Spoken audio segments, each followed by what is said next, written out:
حضرت سیدنا فاروق اعظم رضی اللہ، میں تفصیل سے بات کروں گا اگلے جمعے جناب فاروق اعظم کے احوال پر۔ حضرت عمر فاروق رضی اللہ تعالیٰ عنہ بدر کے میدان میں جب نکلے نا بدر میں، تو حضرت عمر سے حضور نے تجویز مانگی، فرمایا صف بندی کیسے کریں، کس طرح لڑنا ہے؟ جناب عمر فاروق رضی اللہ تعالیٰ عنہ کہنے لگے حضور یہ جتنے آئے ہیں نا کافر لڑنے، یہ کسی کا کچھ چاچا لگتا ہے، کسی کا کوئی ماموں لگتا ہے، کسی کا بھائی ہے، کسی کا بیٹا ہے، تو محبوبہ صف بندی کی کیا ضرورت ہے؟ جو میرے رشتہ دار ہے میرے حوالے کریں، میں گردنیں کاٹ کے آپ کو دیتا ہوں، جو ابو بکر کے رشتہ دار ہے وہ ابو بکر کے حوالے کریں، وہ گردن کاٹ کے دے، جو علی کا کچھ لگتا ہے وہ علی کے حوالے کریں۔ ہم دنیا کو بتائیں گے کہ اشداء علی الکفار، اشداء علی، اس کے لیے ہمارے پاس سختی ہے، کوئی نرمی، وہ ہمارا سگا بھی ہو تو اس کے حق میں کوئی نرمی۔ حضرت عمر نے اپنے سگے ماموں کی گردن کاٹی بدر کے دن، سگے ماموں کی۔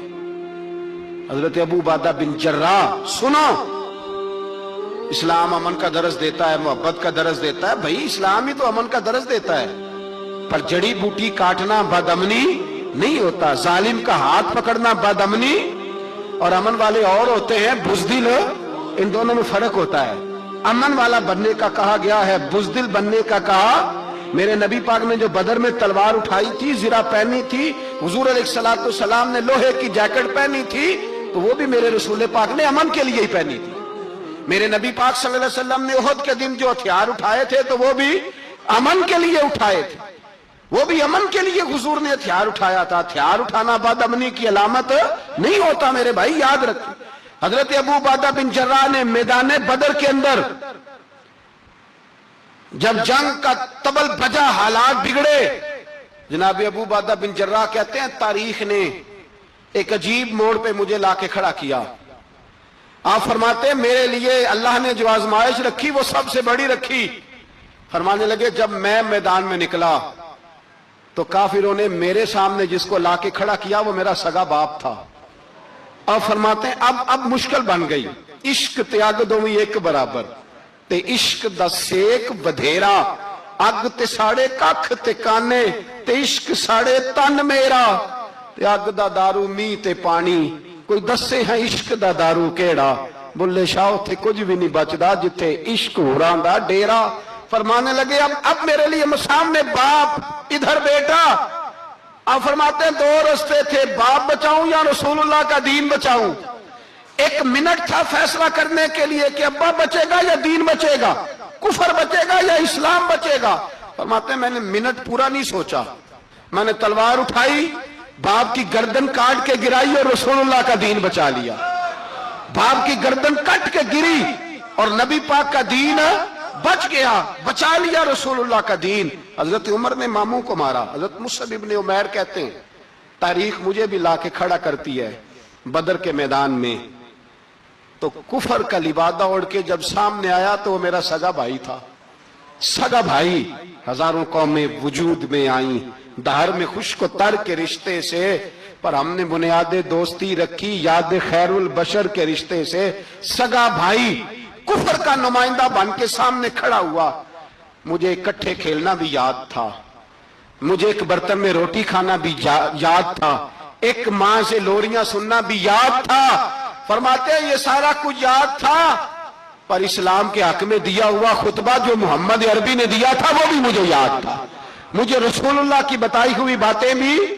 فرماتے ہیں میں سارا کچھ بھول گیا، پر مجھے اپنے رسول کا پڑھایا ہوا سبق نہیں بولا، وہ مجھے یاد رہا۔ میں نے پھر سگے بھائی کی گردن کاٹی اور میں نے وہ گردن کاٹ کے حضور کے پاس پیش کی، اور میں نے دنیا کو بتایا کہ ہمارے لیے اصل وہ ہے جو ہمارے رسول ہمیں حکم ارشاد فرماتے ہیں، یہ رشتے ہمارے لیے اصل۔ ہمارے حضرت ابو بکر صدیق میدان میں نکلے، بیٹا کافروں کی طرف سے لڑنے آیا ہے، سگا بیٹا، اور میرے مصطفیٰ کریم نے فرمایا اولاد بزدل کر دیتی آدمی کو، پر جب ایمان پختہ ہو تو پھر صحابہ نے اس بزدلی کی بھی پرواہ نہیں کی۔ سگا بیٹا کافر کی جانب سے آیا، حضرت ابو بکر صدیق نے تلوار سے حملہ کیا، بیٹے نے ڈھال آگے کی۔ جب صاحبزادے نے ڈھال آگے کی نا تو حضرت ابو بکر کی تلوار لوہے کی ڈھال سے ٹکرائی، تلوار گر گئی۔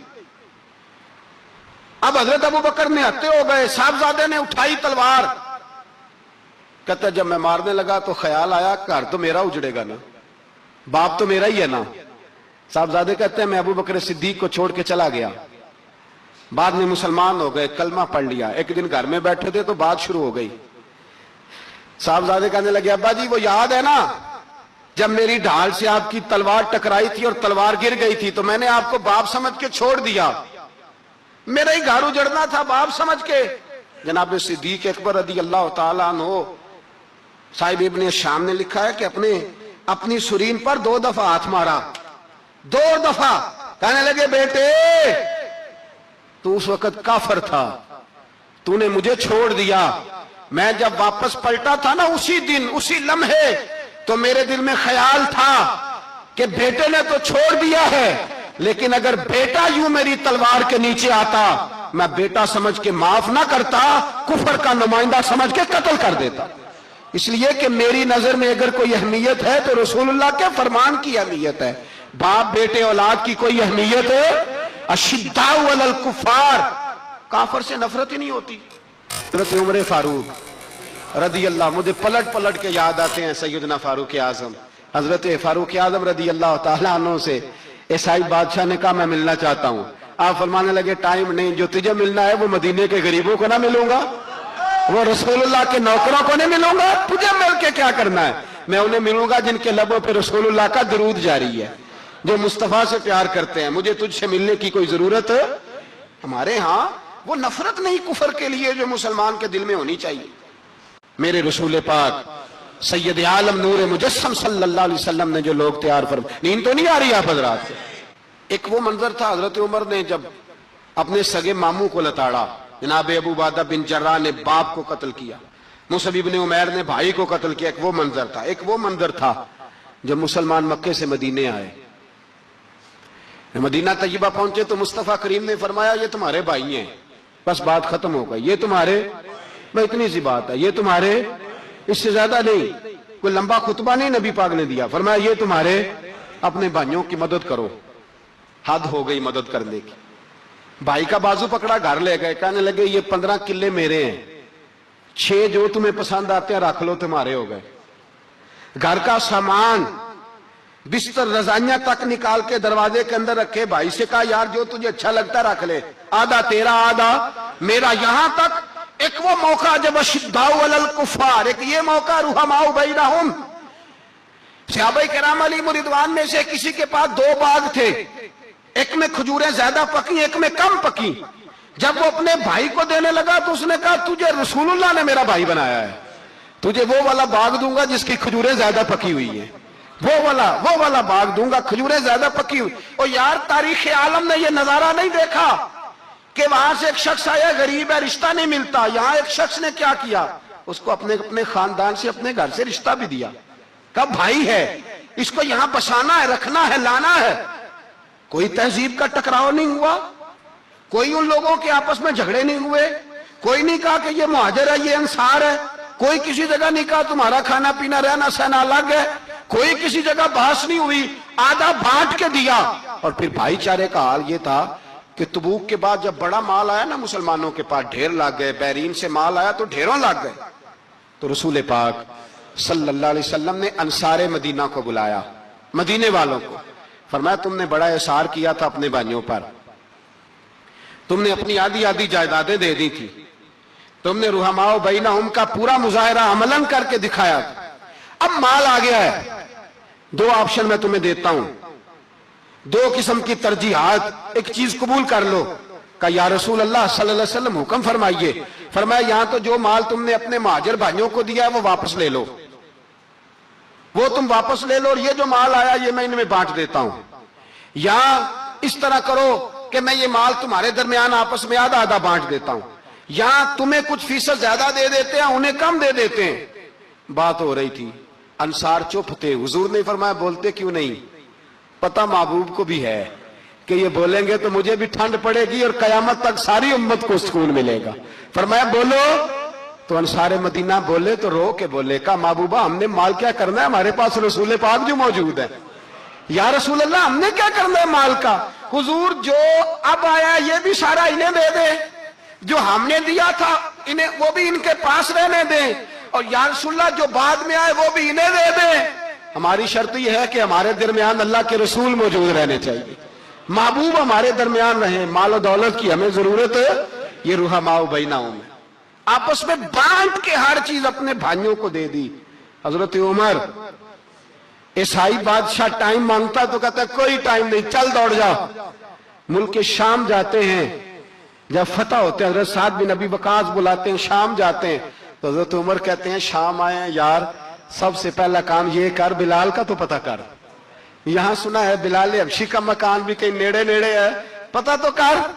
حضرت بلال حبشی حضرت سیدنا سعد کہنے لگے حضور بلا نہ لے. فرمایا نہیں, وہ مصطفیٰ کا غلام ہے تو میرا تو امام ہے, میں گھر ملنے جاؤں گا. گھر رحماء بینہم, کالے رنگ کے حبشی غلام سیدنا بلال حبشی کو ملنے گھر گئے, اور جناب عمر جا کے بیٹھک میں انتظار کرنے لگے, گویا ڈرائنگ روم میں بیٹھے انتظار ہونے لگا. جناب سیدنا بلال آئے تو حضرت عمر اٹھ کے کھڑے ہوئے. ملک شام کے لوگوں نے یہ منظر عجیب دیکھا کہ جناب عمر فاروق ایک حبشی کے لیے کھڑے ہوئے, اور جب کھڑے ہوئے تو حضرت بلال کہنے لگے عمر بیٹھ جاؤ, یہ کیا کر رہے ہو؟ تو حضرت سیدنا عمر رو پڑے, کہنے لگے بلال تو حبشی پہلے تھا, جب سے رسول اللہ کا غلام بنا ہے ساری امت کا امام بن گیا, ساری امت کا تو امام بن گیا ہے جب سے تو نبی پاک صلی اللہ تعالی علیہ وسلم کا غلام بنا. بھائی یاد رکھے, جب اشداء علی الکفار کی بات تھی تو اپنے سگے قتل ہو گئے, اور جب رحماء بینہم کی بات تھی تو پھر یہ نہیں دیکھا یہ حبشی ہے. توجہ ہے میری بات پر, جاگ رہے نا آپ لوگ, ادھر دیکھیں. پھر یہ نہیں دیکھا کہ یہ حبشی ہے, یہ رومی ہے, یہ کون ہے, پھر یہ دیکھا کہ یہ رسول اللہ کا غلام ہے صلی اللہ. حضرت ابو بکر صدیق رضی اللہ تعالیٰ عنہ سے کسی نے پوچھا تھا بدر میں فتح کیسے ہوئی؟ اب بھی مسلمان کہتے ہیں نہیں جی کیسے لڑیں گے جی, ہمیں اپنا بڑا مسئلہ ہے. یہ کمزور لوگوں کی باتیں, کمزور جو خدا والے ہوتے ہیں ان کی یہ سوچ نہیں ہوتی. یہ آرزو کرم اور میں آپ سے کروں, یہ بھیک اس کو جی دیے جس کا خدا نہ ہو. یہ کمزور لوگ ہیں جو کہتے ہیں نہیں کیسے ہوگا, کس طرح ہوگا, جن کو پتا ہو کہ ہماری غیبی طاقت ہے. ہماری حضرت ابو بکر صدیق رضی اللہ تعالیٰ پوچھا جناب بدر میں کیسے جیت گئے؟ تلواریں زیادہ تھی, نیزے زیادہ تھے, یا آپ کو جاسوسی زیادہ تھی, پتہ زیادہ تھا کہ یوں قابو آئیں گے کافر؟ تو ابو بکر صدیق فرمانے لگے نہ نیزوں سے جیتے نہ تلواروں سے جیتے, ہم جو بدر میں جیتے ہیں تو مصطفیٰ کی نمازوں سے جیتے ہیں. ہمیں جو بدر میں کامیابی ملی تو رسول اللہ کی دعاؤں کی برکت سے ملی. فرمانے لگے کافر ساری رات شرابیں پیتے رہے, ساری رات وہ ناچ گانے میں مصروف رہے, اور میں حضور کے خیمے میں موجود تھا, نبی پاک ساری رات نماز پڑھتے رہے, ساری رات حضور نماز پڑھتے رہے, ساری رات اللہ سے دعا کرتے رہے. فرمایا صبح جو کامیابی ملی تو یہ مصطفیٰ کی نمازوں کی برکت سے ملی. ایک بزرگ کی میں بات سن رہا تھا, وہ کہہ رہے تھے اب نمازیں عبادتیں ریاضتیں بعد میں کرنا, پہلے جہاد کرو. کہہ رہے تھے اب نکل کر خانقاہوں سے ادا کر رسم شبیری, عبادتیں ریاضتیں تلاوتیں درود بعد میں ہوگا, پہلے جہاد. تو میں نے کہا صاحب عبادتیں تلاوتیں درود ہو کہاں رہا ہے, پہلے وہ جگہ تو بتائیں. خانقاہوں پہ تو عرس ہو رہا ہے, سال کے بعد ڈھول لگ رہا ہے. وہ جو زمانہ تھا نا کہ خانقاہ شریف پہ شام تک قرآن مجید ختم ہوگا, فجر کے بعد 50,000 درود پڑھا جائے گا, وہاں لوگ آئے ہیں تو وہاں ذکر کرتے کرتے لوگ اس قدر مست ہوئے کہ انہیں ہوش ہی نہیں کہاں کہ کہاں گئے. وہ تو دور ختم ہو گیا. اب کہاں ہے خانقاہ میں؟ اب تو نظر نیاز رہ گئی, ختم شریف رہ گیا, عرس پاک رہ گیا, باقی تو معاملہ ختم ہے. وہ کہاں گیا معاملہ سارا؟ بھائی دعائیں التجائیں. شہاب الدین غوری سے پوچھا جناب فتح کیسے ہوئی؟ کہنے لگے خواجہ معین الدین اجمیری کی دعاؤں کی برکت سے. فرماتے ہیں بابا دعا مانگتا تھا, ہم جہاد کرتے تھے, اللہ کامیابی دے دیتا تھا. بھائی وہ عبادت, وہ ریاضت, وہ مسلمان جو رات کو اپنے رب کو منا لیا کرتا تھا, وہ اپنی عبادت کے زور پر اللہ تبارک و تعالیٰ کی بارگاہ میں آہو زاری. حضور نے فرمایا الدعاء صلاح المومن, دعا مومن کا ہتھیار ہے. دعا مومن کا, بول کے بتانا ہے, دعا مومن کا. فرمایا مومن یہ ہتھیار چلا سکتا ہے, یہ ہتھیار کافر کے پاس موجود ہے. حضرت زید بن حارثہ رضی اللہ تعالیٰ عنہ کو نہ پکڑ کے کچھ کافر ان کو پکڑ کے لے گئے تو ایک درخت کے ساتھ باندھ لیا, کہنے لگے تمہیں قتل کریں گے, حضور کے صحابی ہیں رضی اللہ تعالیٰ.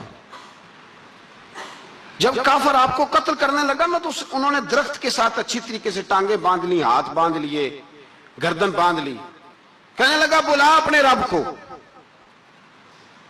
تو حضرت زید رضی اللہ تعالیٰ عنہ فرمانے لگے میں تو شہید ہونے کو تیار تھا، لیکن تو نے آزمانے کا پروگرام بنایا تو ٹھیک ہے، میں پھر بلانے لگا ہوں اپنے رب کی مدد کو۔